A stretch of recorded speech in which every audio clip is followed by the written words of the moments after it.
안녕하세요, 여러분. 여러분들께 저의 기가 막힌 이야기를 한번 풀어보려고 이렇게 사연을 적어보기 시작합니다. 최근에 환경 문제도 심각하기 때문에 아끼고 절약하고 또 예전부터 아나바다 운동이라는 게 있었던 것처럼 요즘도 중고 거래 많이 하고 살잖아요. 한 푼 두 푼 아껴서 집 산다는 말처럼 저도 어느 정도는 동감을 하니까 덜 쓰고 생활용품을 가볍게 줄여보려고 노력을 하고 삽니다. 그 정도는 웬만한 가정집에서는 전부 하고 있는 일이기도 하니까요. 저만 특별하게 남들보다 더 하는 행동도 아니고 딱 그 정도만요. 그런데 제가 정말 혀를 내두를 만큼 짠순이가 있어서 이렇게 사연을 쓰게 되었어요. 그게 누구냐면요. 바로 저희 시어머니입니다. 세상에 이렇게 짠순이가 있을 수 있나 싶을 정도로 짠순이에요. 어릴 적에 읽었던 동화책의 주인공 스크루지 할아버지가 울고 갈 정도로 짠순이니까 어느 정도로 강박관념이 있는지 대충 예상은 가시죠? 어떻게 보면 저렇게까지 하면서 살아야 하나 싶을 정도로 하나하나 절약 정신이 몸에 배어 있었어요. 이것도 적당히 해야 절약하면서 사는구나, 대단하다 하는 거지.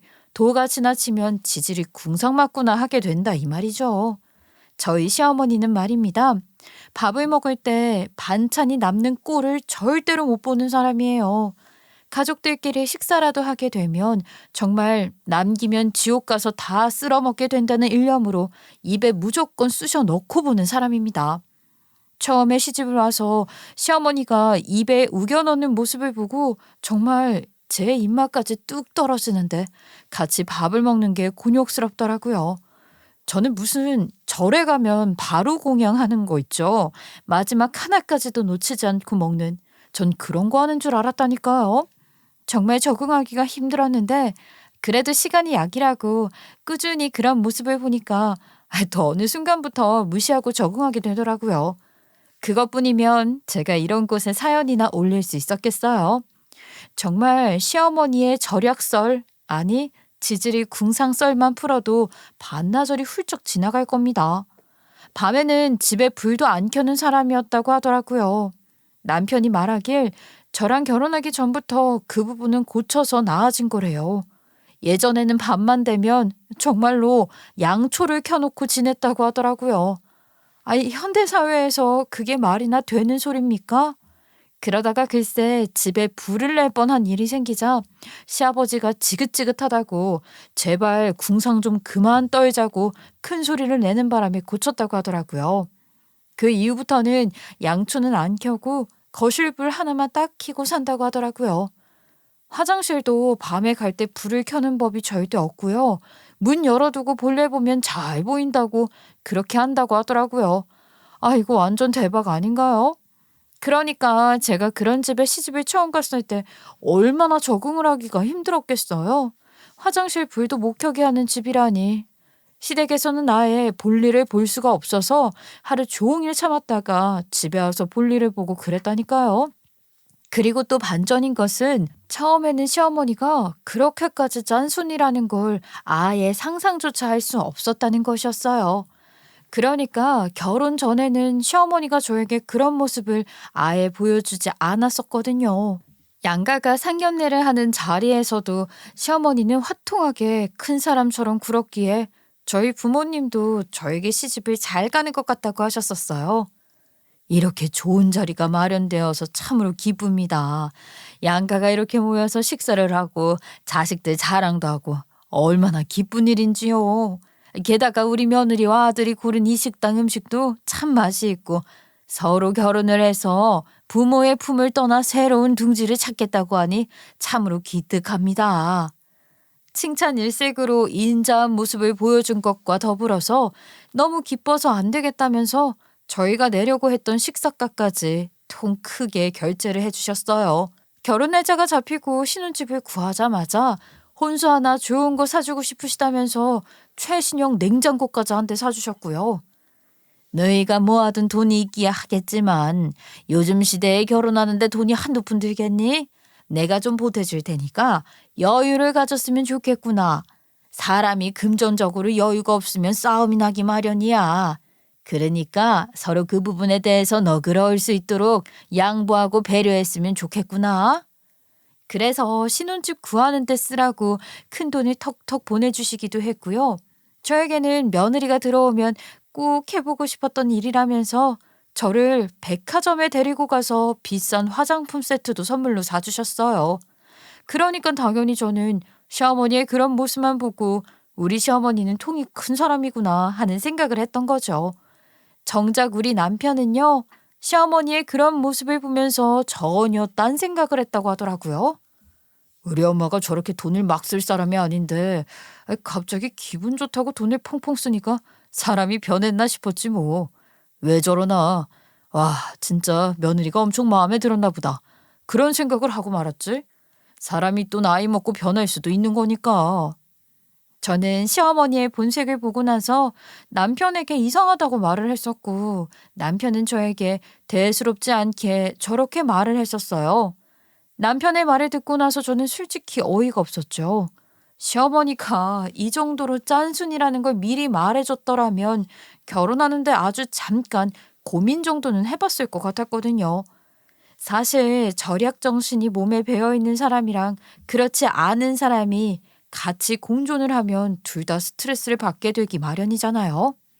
결혼하고 나서 제가 시댁에 자주 간 것도 아닌데 갈 때마다 얼마나 스트레스를 받던지 정말 머리털이 뽑힐 것만 같았다니까요. 시댁에 방문이라도 하는 날이면 제 뒤를 졸졸 쫓아다니면서 콘센트 뽑아라, 불을 끄고 다녀라, 왜 이렇게 꼬리가 길고 그러냐 하는데 정말로 사사건건 저만 지켜보고 있는 사람처럼 구니까 미치겠더라고요. 제가 시댁에 놀러 가서 하루 잔날 화장실에서 씻고 나와서 환풍기를 켜놨었거든요. 그랬더니 시어머니가 아주 난리가 난 겁니다. 얘, 환풍기는 왜 켜놨니? 이것도 전부 전기세 나가는 건 몰라서 그래. 이런 거 안 켜놔도 사는데 아무 문제 없다. 어머님, 그러면 바닥에 물이 마르지도 않고 습기도 그대로 남게 되잖아요. 곰팡이도 엄청 많이 생길 텐데.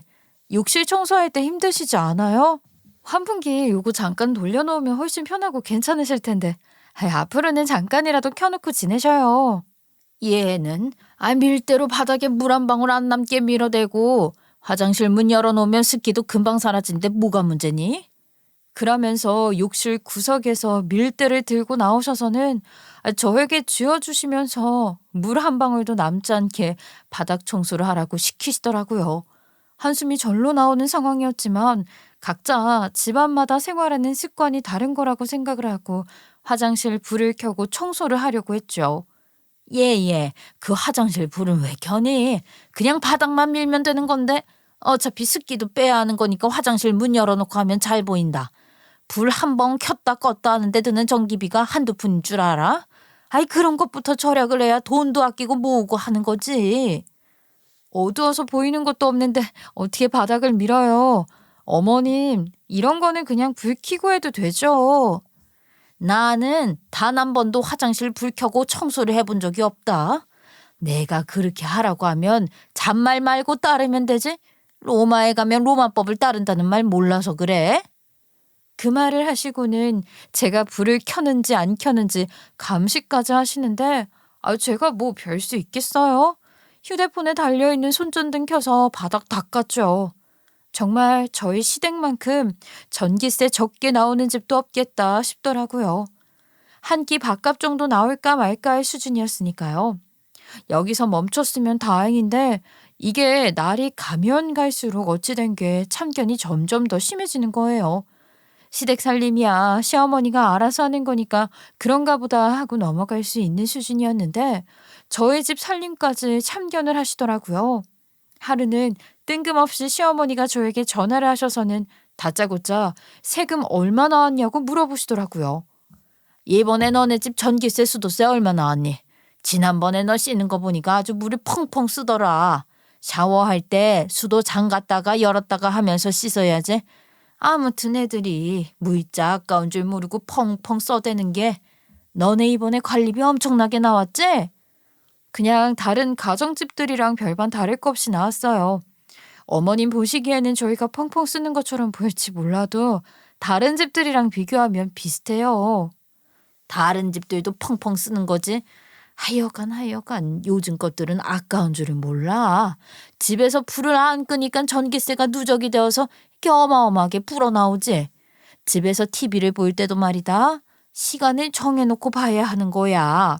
내가 우리 아들한테 제일 열받았던 점이 뭔 줄 아냐? 그이한테서요? 아니요. 뭐 집에서 불도 잘 끄고 나름 절약하면서 잘 지내고 있는 것 같은데. 컴퓨터를 집에서 켜는 것 때문에 허구날 싸웠다. 아니 일이 남았으면 회사에서 다 끝내고 와야지 왜 집에 들어와서 일을 한다고 그러냐? 회사 전기 쓰면 공짜로 할 수 있는 일인데 피곤하다고 집에까지 일을 끌고 오니까 쓸데없이 전기를 써야 하지 않니? 컴퓨터가 전기를 오죽 먹어? 시어머니는 남편이 회사에서 퇴근을 하고 잔업을 들고 와서 집에서 일을 하는 것조차 전기세를 잡아먹는 일이라고 싫어했어요. 솔직히 누가 집에서 일을 하고 싶겠어요? 얼마나 피곤하면 집까지 일을 들고 와서 하겠냐고요. 그런 본질은요, 아예 생각도 하지 않으시는 거죠. 거기다가 너네 음식물 쓰레기 버리는 일이 제일 돈 아까운 짓인 거 알지? 도대체 멀쩡한 음식을 왜 버리냐 이 소리야. 그것도 돈을 주고. 반찬 꺼낸 거 다 먹어치우면 음식물 쓰레기 버릴 일도 없고 돈 나갈 일도 없으니 얼마나 좋으냐. 먹다 보면 배가 불러서 남길 수도 있죠. 저희도 나름 먹을 만큼만 덜어서 먹고 있긴 한데 그런 부분은 저희 부부가 알아서 할게요. 알아서 잘하고 있으면 내가 잔소리 할 일이 뭐가 있겠어.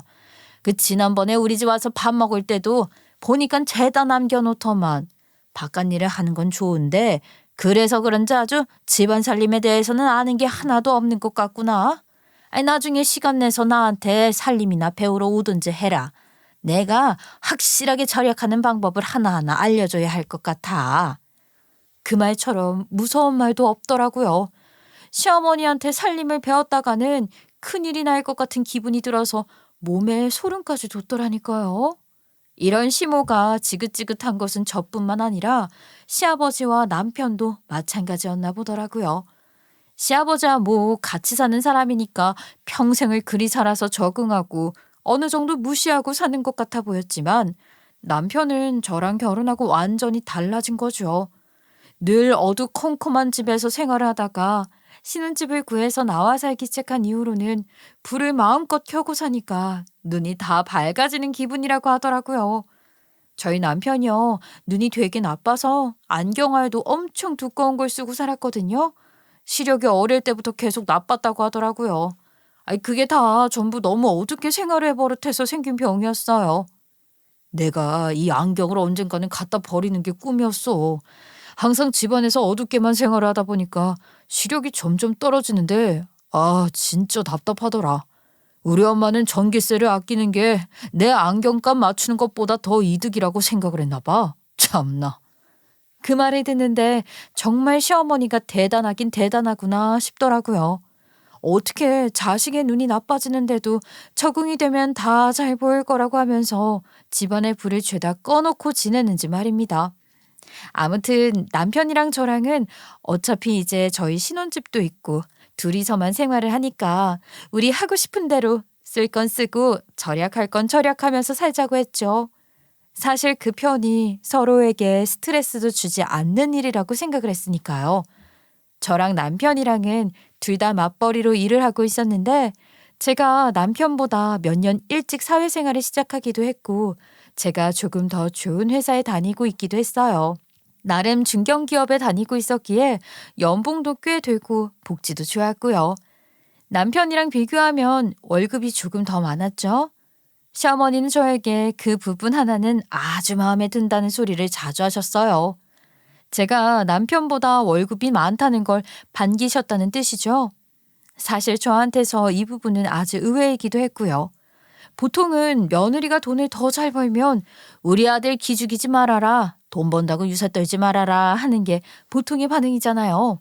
근데 우리 시어머니는 그런 거 하나 없이 월급날만 되면 기가 막히게 알고서는 돈 아껴 쓰라고 연락을 하면서 제가 버는 게 더 많으니까 저축도 더 열심히 하라 하셨어요. 월급날이 됐으니까 돈 쓸 생각하지 말고 티끌 모아 태산이라는 말도 있지 않겠니? 다 저축을 해두면 언젠가는 쓸모가 있는 일이 생기는 법이란다. 지금 당장 행복을 쫓아서 돈 펑펑 쓰고 살면 나중에는 늙어서 고생하는 법이야. 내가 하는 말이 전부 약이다 생각하고 받아들여. 예, 어머님. 저희 근데 저축도 잘 알고 있고 어머님 말씀대로 절약도 하면서 살고 있으니까 너무 걱정하지 마세요. 그냥저냥 이 정도 잔소리는 들을만 하다 싶었는데 제가요 사고를 한번 크게 치게 되면서 짠순이 쪼잔한 우리 시어머니가 완전히 180도 변해버리게 되는 일이 생겼어요. 제가 정말 지금 다시 생각해도 그런 짓을 벌이면 안 되는 것이었는데 사람이 살면서 절대로 저질러서는 안 될 일을 저지르고 말았던 것입니다. 시간을 그때로 돌릴 수만 있다면 정말 그날의 저를 뺨이라도 때려서 말리고 싶은 심정이에요. 지금까지도 무척이나 후회를 하고 있는 일이기도 한데 제가 아마 그날 정신이 나갔었나 봐요. 음주운전을 하면서 사람을 치고 가는 사고를 제가 내게 된 것입니다. 정말 천만다행히도 하늘이 도와서 경미한 사고이긴 했지만 음주운전이라는 게 참 컸어요. 소송을 당하게 되면서 어마어마한 합의금까지 물어줘야 하는 상황이 된 것이었죠. 네, 알아요. 구독자님들께서도 제게 욕을 뱉고 계실 걸 잘 알고 있습니다. 제가 생각해도 1000번, 10,000번 욕을 먹어도 이상하지 않을 일이었으니까요.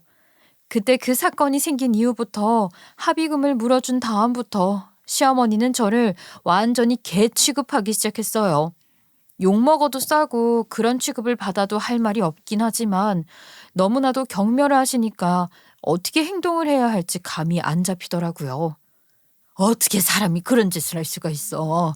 아니 요즘 뉴스에도 연일 음주운전 소식으로 난리통인데 내 며느리가 그런 짓을 할 줄은 생각도 못했다. 돈만 잘 벌면 뭐해. 사람이 덜 됐는데 내가 정말 어디 가서 쪽팔려서 말도 못하고 이 소가리를 얼마나 하는지 정말 꼴도 보기 싫다 너. 죄송해요. 그이가 승진도 하고 월급도 저보다 더 많이 받게 되어서 같이 기쁨을 나누려고 회식 후에 만나서 오다가 그런 사고가 날 줄은. 앞으로는 이런 일 절대로 없을 거예요. 정말 깊이 반성하고 있어요. 또 이런 일이 생기면 당연히 안 되지. 당연한 소리를 아무렇지도 않게 하고 있어 정말. 내가 이런 걸 며느리라고. 아이고 내 팔자야. 시어머니의 모진 말에도 제가 잘못한 일이었기 때문에 아무런 말도 하지 못하고 앞으로는 절대 이런 일 없을 거란 말밖에 할 수 없었죠. 그렇게 결혼을 한 지도 시간이 조금 흘렀고 저에게도 아주 기쁜 소식이 찾아오게 되었는데 제가 바로 임신을 하게 된 것이었어요. 저를 경멸하는 눈으로 바라보시면서 대화조차 하지 않으려고 하셨던 시어머니도 제가 임신을 했다고 하니까 마음이 조금 풀어지신 것 같았어요. 시댁에 가는 상황조차 눈치가 보이긴 했지만 그래도 뱃속에 아이가 있었으니까 일부러 더 자주 인사를 드리러 가려고 노력을 했고요. 시어머니도 제 노력을 알아주시는 건지 처음에는 초음파 사진을 들고도 시큰둥하게 아무런 말도 하지 않으셨었는데 제가 자주 가서 말도 붙이고 하니까 성별은 뭔지 몇 개월이나 된 건지 출산일이 언젠지 하나하나 궁금해 하시더라고요. 이렇게 관계를 개선해 나가야겠다 생각을 하면서 저도 나름 버티기를 하게 된 거죠. 그렇게 시간이 지나고 출산이 임박하게 되어서 저도 육아용품이라는 걸 알아보고 사들이기 시작했어요. 요즘은 인터넷에 검색만 해봐도 출산하러 갈 때 필요한 물건이 뭔지, 신생아에게 꼭 필요한 물품이 뭔지 전부 다 나오더라고요. 하루 날을 잡아서 전부 다 새 걸로 구매를 하러 가야겠다고 생각을 하고 있었죠. 제가 만사까지도 육아휴직을 내지 않고 일을 하고 있었기 때문에 사실 그런 물건들을 틈틈이 살 시간이 별로 없었거든요.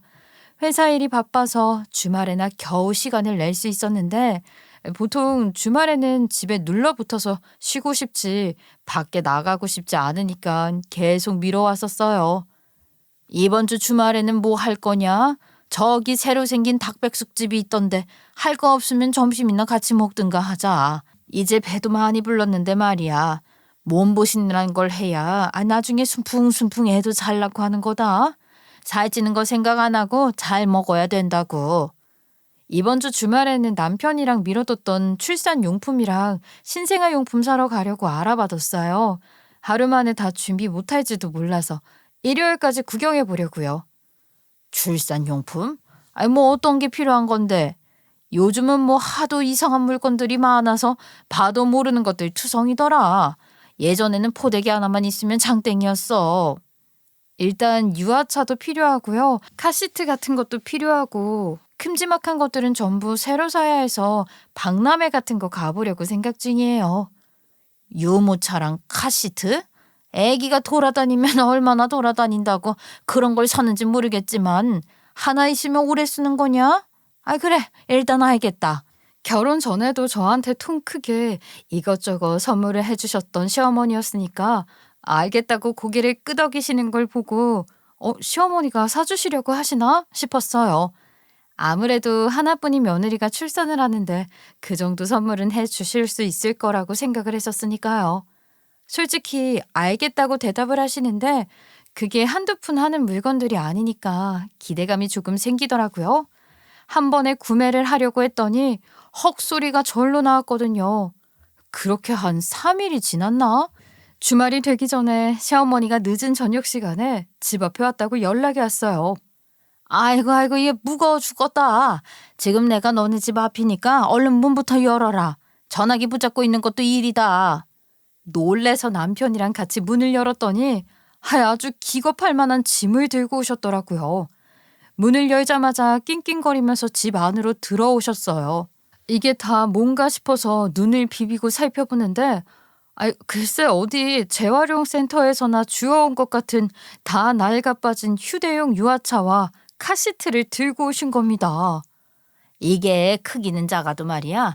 차에도 싣고 다닐 수 있고 어딜 가나 이렇게 접어가지고 사용하면 된다고 하더라. 간편하지? 봐봐. 괜히 비싼 거 큰 거 사지 말고 이런 거 써.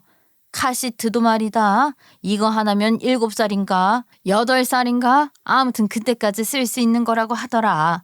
이런 거 가지고 오는 시어미가 어딨어.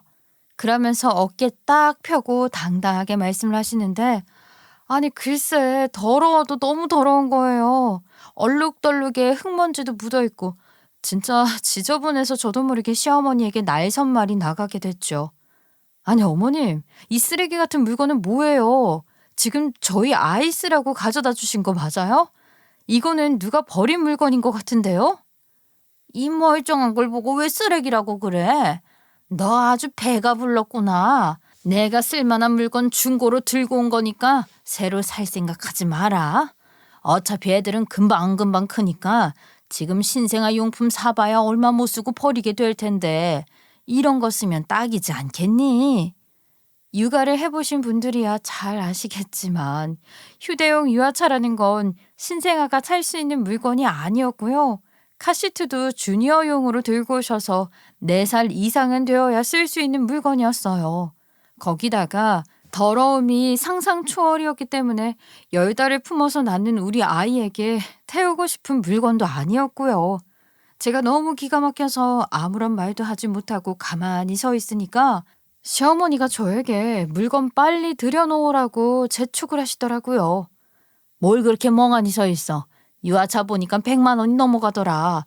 그걸 왜 돈 주고 사니? 이렇게 멀쩡한 거 구해올 수 있는데 100만 원 아꼈다. 고맙지? 어머님, 아무리 그래도 우리 아이가 처음으로 바깥 구경할 때 타고 나갈 유아차인데 중고도 중고 나름 아니겠어요? 이렇게 더러운 걸 어떻게 써요? 정말 재활용 센터에서 들고 오시기라도 한 거예요? 이런 거 타면 우리 아이 병 걸리겠어요. 아니 얘가 물건 귀한 걸 하나도 모르는구나. 그러니까 새 거 타령이나 하고 있지? 이런 거를 어디서 얻어오겠냐? 얻어다 주는 시애미한테도 감사합니다. 돈 아꼈습니다 해도 모자랄 판에 쓰레기가 뭐 어쩌고째? 시어머니가 버럭하는데 아무리 살펴봐도 휴대용 유아차라고 가지고 온 것이 모양이 영 이상하게 생겼더라고요. 보통의 휴대용 유아차는 아이들이 앉아있는 상태로 타는 모양인데 시어머니가 가지고 온 물건은 외건처럼 생겨서 바닥에 눕혀야 하는 아주 작은 유아차였어요. 그리고 제가 육아용품을 한두 개만 알아본 게 아니었는데 이렇게 생긴 물건은 처음 보고 브랜드도 처음 보는 로고였어요. 근데 어머님, 이거 애들이 타는 휴대용 유아차 맞아요? 아무리 봐도 이렇게 생긴 물건은 처음 봐서요. 그렇게 물어보니까 갑자기 시어머니가 딴청을 부리면서 카시트 이야기로 넘어가는데 제가 시어머니 붙잡고 늘어졌죠. 이거 애기들이 타는 거 맞냐? 이런 형태로 생긴 건 처음 본다. 브랜드도 처음 보는 브랜드다 하니까 그제서야 시어머니가 이실직고를 하더라고요. 아유, 그래. 그거 소형견이 타는 개모차라고 하더라. 어차피 신생아나 소형견이나 몸무게나 크기는 비슷비슷하지 않니? 그게 그거니까 그냥 써라. 그 말에 남편이랑 저랑 둘 다 기가 막혀서 저절로 헛기침이 나오더라니까요. 우리 아이를 개 취급하는 건가 싶은 마음에 감정이 확 상해서 시어머니한테 결국 큰 소리를 치고 말았죠. 어머님, 어떻게 개가 타던 걸 우리 아이 타라고 가지고 오실 수가 있어요. 유아차 중고도 쓸까 말까 한데 개모차가 뭐예요? 개모차가. 개가 여기서 똥오줌이라도 쌌을지 어떻게 알아요. 어쩐지 여기에 개털 뭉치가 한가득 있더러니 정말 해도 너무하시네요. 어차피 누가 타던 타는 용도인 건 편하지 않는 거 아니니? 더러운 거야 세탁 한 번 하면 싹 괜찮아진다고 하더라. 개가 타나 애가 타나? 저는 저희 아이에게 이런 걸 태우고 싶지 않아요. 둘째도 아니고 첫째인데 새 거 하나 사주는 게 뭐가 어렵다고 이딴 쓰레기를 들고 오시냐고요. 너 자꾸 쓰레기 하는데 멀쩡하구만 왜 쓰레기라고 그래. 물건을 귀하게 여기면서 써야지. 이거 그냥 갖다 버리면 다 환경 오염의 주범이 되는 거다. 누가 보면 진짜 환경 운동가라도 되는 줄 알겠더라고요. 그냥 돈 쓰는 게 싫어서 아낌없이 주워다가 쓰는 것이었으면서요. 전 결국 시어머니가 가지고 온 것들을 죄다 갖다 버렸고 남편이랑 박람회에 가서 새 물건을 사서 왔어요. 시어머니는 저에게 그걸로도 한참 동안 잔소리를 했지만 저희 아이가 쓸 물건을 중고로 쓰고 싶지 않았기에 그냥 무시를 했지요. 여기서 더 기가 막혔던 것은 조리원 문제였습니다. 요즘 시대에 조리원 안 가는 산모가 어디 있겠어요?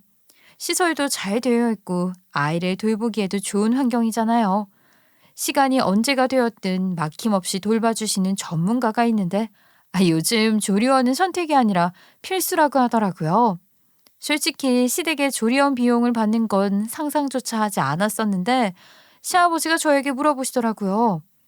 그 요즘은 출산하고 나면 조리원인지 뭔지 그런 데에 전부 간다고 하던데 너네도 예약은 해놨냐? 값이 엄청 비싸다고 하는데 너네가 돈이 어디 있겠니? 내가 좀 보태줄 테니까 가서 몸조리 잘하고 애 키우는 법도 배우고 오고 해라. 우리 첫 손주인데 그 정도는 해야지. 당연히 조리원 예약을 해놨지만 돈을 주시겠다는 시아버지께 감사합니다 하고 말을 하기도 전에 시어머니께서 다급하게 끼어들더라고요. 아니 그런데 왜 돈을 주고 가고 그래? 애 키우는 법 모르는 사람이 어디 있다고? 초보엄마 해도 다 주변에서 도와주면 하게 되어 있어. 조리원 같은 데 갈 생각하지 말고 우리 집으로 와라. 내가 전몸살 풀어주는 거 아주 동네에서 소문났던 사람이야. 내가 애기 씻기는 것도 다 알려주고 너 밥 챙겨주는 것도 다 해주마. 내가 얼마나 베테랑인데. 우리 애들 전부 다 살림하면서 키운 사람이야 내가. 그 말에 제가 기겁을 하게 되더라고요. 그 자리에서 바로 딱 잘라 거절을 했죠. 어머니, 말씀은 감사하지만 이미 임신했을 때 조리원도 바로 예약을 해뒀었어요. 게다가 시댁에서 지내면 제가 불편해서 어떻게 지내겠어요. 저만 그런 것도 아니고 어머님이랑 아버님도 불편하실 거예요. 신생아들은 하루 종일 온다고 하니까요. 우리 손주가 오는데 불편할 게 뭐가 있니? 애기들이 다 울고 그러는 거지. 너네 시애비는 밤기가 어두워서 잘 못 듣고 잘 잘 거다. 아니요, 제가 불편해요. 출산하고 나면 잘 걷지도 못하고 전몸살도 오고 사람이 녹초가 된다고 하던데 어머님은 같은 여자니까 그렇다고 쳐도 아버님도 계시는데 제가 편히 있을 수가 있겠어요? 저는 그냥 조리원 갈래요. 그래, 잘 생각했다. 예약 미리 하길 아주 잘했네. 요즘은 그런 데 가서 완벽하게 몸조리를 하는 게 중요하다고 하더라. 시아버지가 은근슬쩍 제 편을 들고 나서자 시어머니가 입을 삐죽이면서 말을 하시더라고요. 아휴, 요즘 것들은 도와준다고 해도 돈 아까운 줄 모르고 돈 쓰러 다니기 바쁘지 아주. 그러니까 사고도 치고 다니고 말이야. 뭘 갖다 줘도 죄다 중고라고 버리지. 사고 이야기를 꺼내니까 저랑 남편 둘 다 합주기가 되어서 아무 말도 못했죠. 시아버지가 나서서 결국 상황을 정리해 주셨어요. 궁상맞게 사는 건 우리 부부나 하면 됐지. 아예 애들한테까지 왜 엄한 일 거들먹거리면서 잔소리야 잔소리는. 얘들이 알아서 하게 냅둬. 시대에 맞춰서 남들 하는 만큼만 하고 살겠다는데. 그게 그렇게 안 입고 와서 잔소리를 해? 이제 그만 말해. 막상 시아버지가 시어머니에게 뭐라고 한마디 하니까 시어머니도 아무 소리도 못하고 입만 삐죽이셨어요. 저는 그렇게 무사히 출산을 했고 아이를 키우느라 육아휴직을 내게 되었는데 육아휴직이 1년밖에 안 되더라고요. 아이 크는 걸 보다 보니까 1년이라는 시간이 정말 훌쩍 지났고 제가 복직을 해야 하는 상황이 되었어요. 보통은 아이 크는 걸 직접 보고 싶다고 일을 그만두고 육아에 매진하거나 남의 손에 맡기면 불안하다고 가족들이 나서서 일을 그만두라고 한다던데 우리 시어머니는 아무래도 돈이 제일 우선인 사람이라서 그런지 아주 얄짤없더라고요. 이번에 너 복직한다고 했지? 하루빨리 애를 어린이집에 맡겨놓고 일하러 갈 생각이나 해라. 우리 아들 혼자 벌어서 어떻게 세 식구를 감당하겠니? 그렇게 말을 하는데 이럴 때 보면 또 아들 생각은 끔찍하게 해서 저에게 돈 벌어오라고 시키는 것 같기도 하고 참으로 아리송한 사람이었어요. 전 예정대로 회사에 복직을 하게 되었고 1년 만에 업무에 복귀를 하게 되어서 적응을 잘 하고 있던 와중이었는데 아주 큰일이 뻥 터지게 되었죠. 바로 코시국에 접어들게 된 것입니다. 회사 사정은 단박에 안 좋아졌고 인원 감축이 들어가게 되고 저는 그 대상자에 들어가게 되었어요. 아무래도 아이를 육아하는 입장이다 보니까 회사에서도 좋은 핑곗거리가 될 수 있었겠지요. 저는 결국 회사에서 버티지 못하고 잘리게 되면서 백수가 되었습니다. 어린이집도 코시국으로 인해서 내내 휴원을 한다고 하지 바깥을 돌아다닐 수 있는 상황은 안 되지. 아우 미치겠더라고요. 오히려 회사에서 잘리게 된 게 다행이다 싶을 정도로 어린아이가 있으니까 혹시 위험에 빠지게 될까 걱정이 앞서기 시작했어요.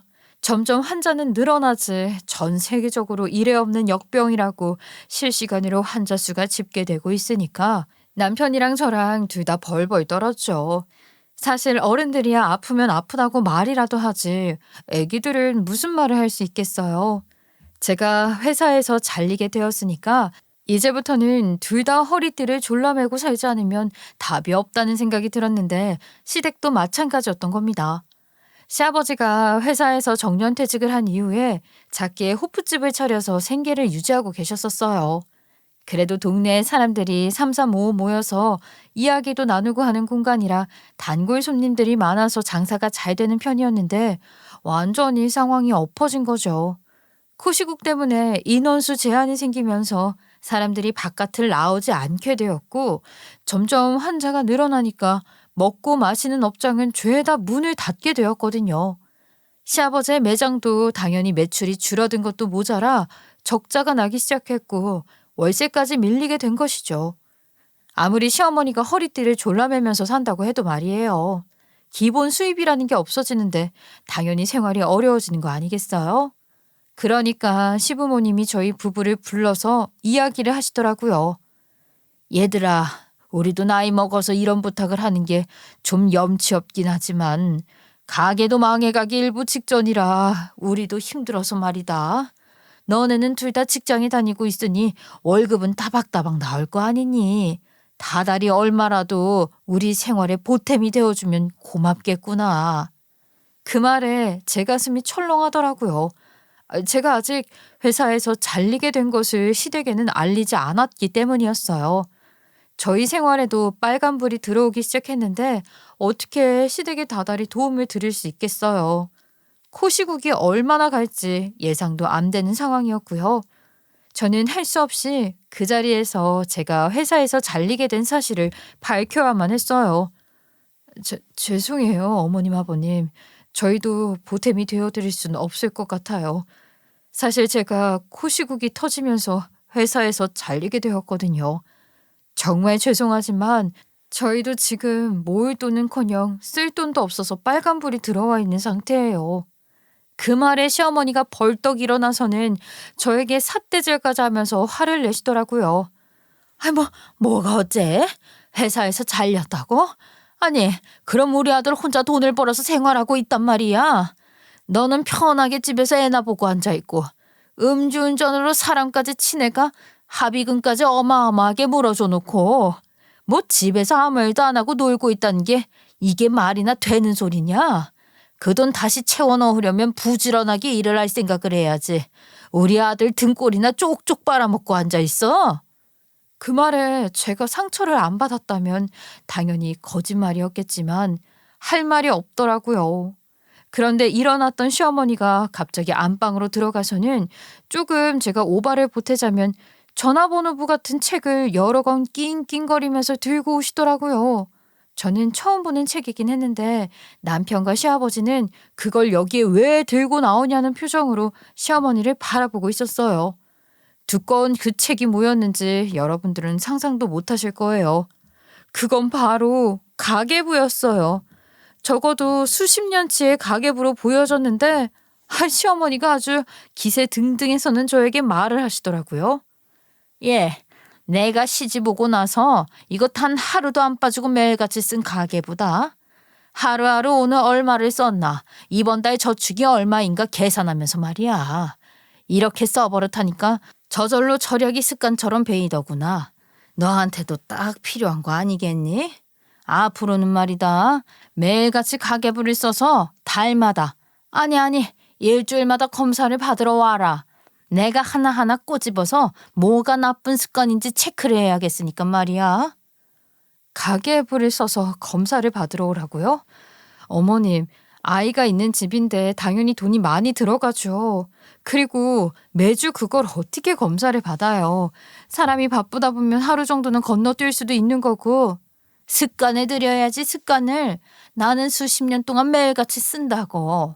하여튼 간에 하나하나 10원 단위까지 써서 매주 월요일에 보고를 하러 와라. 내가 직접 확인해야겠으니까. 우리 아들이야. 성과급이 나오니까 벌이가 줄었을 리도 없고. 나는 네가 우리 아들 등골 빼먹는 꼴 절대 못 본다. 그러니까 하나하나 다 적어. 부부가 같이 생활하고 쓰는 돈인데 누가 누구 등골을 빼먹고 그러겠어요.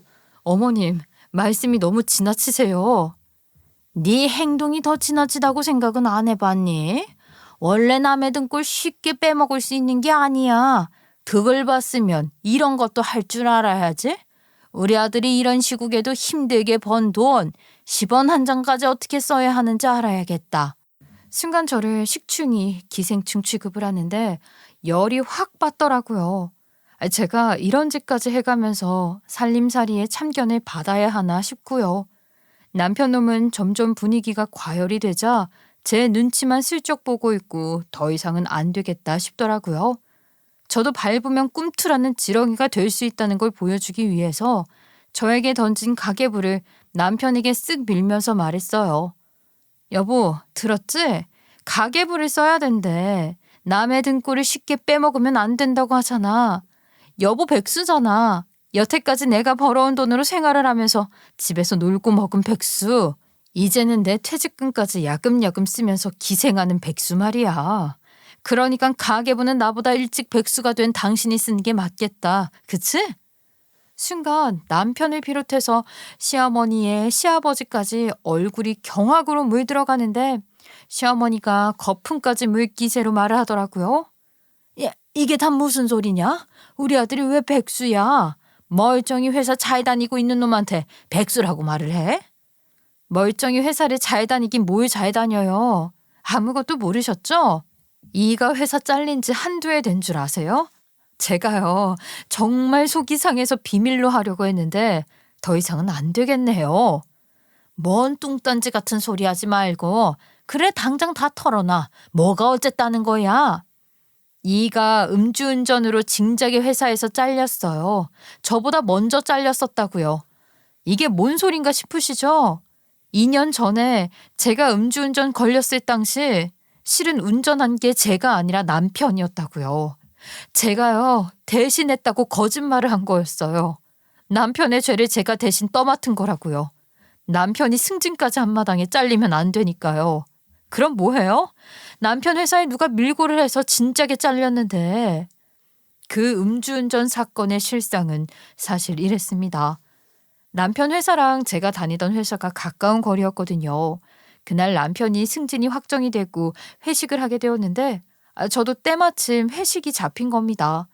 둘 다 회식 자리에서 거하게 술을 마시고 중간 지점에서 만나서 남편의 차를 타고 같이 집으로 오기로 했죠. 남편은 대리기사를 불렀다고 했고 저는 그 말을 믿고 뒷좌석에 앉아서 잠을 자고 있었어요. 금요일 저녁이라서 그런 건지 대리기사가 잡히지 않은 건지 아니면 남편이 애초에 대리기사를 부르지 않은 건지 확실하게는 잘 모르겠어요. 술에 취한 남편은 갑자기 뭔 자신감이라도 생긴 건지 운전대를 잡았고 사람을 치고 사고를 일으키게 된 것입니다.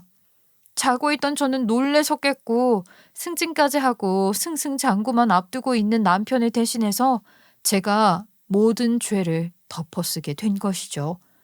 제가 모든 사실을 털어놓았으니 시어머니가 거의 뒤로 넘어질 기세로 남편에게 삿대질을 하면서 말을 하시더라고요. 아니 결혼까지 하고 승진까지 한 놈이 기분에 취해서 음주운전을 해? 너 그게 얼마나 무서운 일인지도 모르고 그런 짓을 한단 말이야? 세상에 그런 일을 저지르는 미친놈이 내 아들이라는 게 그 믿기지가 않는다. 아유 어쩜 사람이 그런 짓을 할 수가 있어. 그러면 그 사고가 벌써 몇 년 전인데 그때부터 계속 백수로 지내면서 집에서 탱자탱자 놀았다는 소리야? 일단은 재취업을 하려고 이리저리 이력서를 넣고 있었는데 어디서도 연락이 없어서 와이프가 벌어오는 돈으로 생활을 하고 있었죠. 지금도 계속 취업 준비는 하고 있는데 시국이 시국인지라 자리가 없는 건지 거기다가 밀고를 당했던 사실 때문에 업계에 소문도 다 난 것 같고요. 그러니까 엄마 이 가계부는 내가 쓰는 게 맞겠네. 한 건 제가 들고 가겠습니다. 어떻게 적었나 보고 따라 써야지.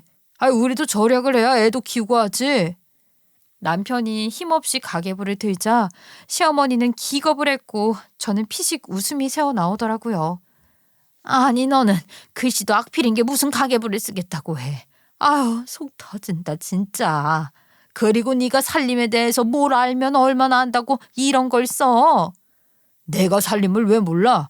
그동안 와이프가 육아휴직 끝내고 돈 벌러 나간 동안 내가 살림을 다 하고 있었는데 내가 더 잘 알걸? 장도 보고 애 이유식 만드는 재미에 푹 빠져서 살고 있다고. 은근히 손도 많이 가고 재미도 있고 하더라고. 요즘은 집안일도 내가 다 하니까 가계부도 내가 쓰는 게 맞지.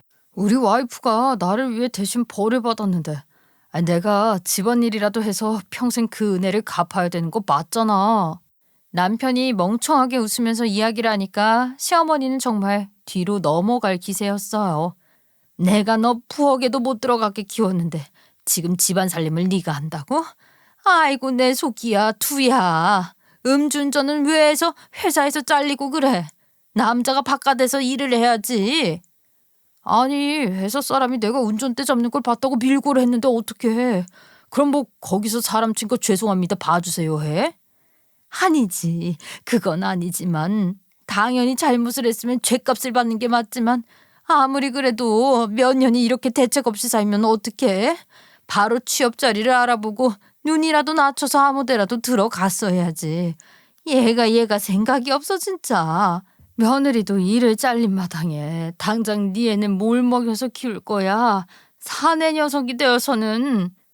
집에서 살림하면서 내주 잘하고 있는데 왜 그래? 그리고 재취업 할 거야. 지금은 자리가 없어서 그런 거라니까. 아유, 엄마까지 왜 그래? 진짜 스트레스 받게. 징직이 했어야지, 징직이. 지금은 일자리가 더 없다는데 뭔 수로 취직을 할 거야. 아이고, 이딴 놈이 내 아들이라니. 아이고, 내 속이야. 시어머니는 남편에게 더 심한 소리는 참아 하지도 못하고 답답한 채 가슴만 팡팡 내리치면서 속상해했어요. 제가 그걸 보고 일부러 비아냥거리는 말투로 이야기를 했어요. 이도 알아서 하겠다고 하니까 앞으로 매주 월요일마다 이 보고 가계부 보고하러 시댁에 방문을 하라고 할게요, 어머님. 일주일에 한 번 아들 얼굴 보고 남편은 절약 정신도 배우고 일석이조 아니겠어요? 그랬더니 시어머니가 제 눈치를 슬쩍 보면서 가계부를 뒤로 치우시며 말을 하시더라고요. 저놈의 자식, 악필이라 글씨나 알아볼 수 있겠니? 그리고 뭐 너네도 살림살이 알아서 한다며 척척한다고 하는데 내가 참견해봐야 무슨 소용이 있겠니? 10원 한 장까지 보고하라고 하셨잖아요. 남편이 알아서 꼼꼼하게 잘 적겠죠. 단위 안 틀리게 제가 하나하나 체크도 해보고요. 남편이 이런 일을 잘 안 해봐서 잘할지는 모르겠지만 어머님 가계부 보고 따라쓰기라도 하면 다행인 거 아니겠어요? 그리고요. 어머님은 저한테 사과랑 감사 인사는 해야 될 것 같은데요. 어머님 아들 살린 사람 저잖아요. 그래. 그건 고맙다. 그리고 미안했다. 내가 잘 모르고 한 행동이잖아.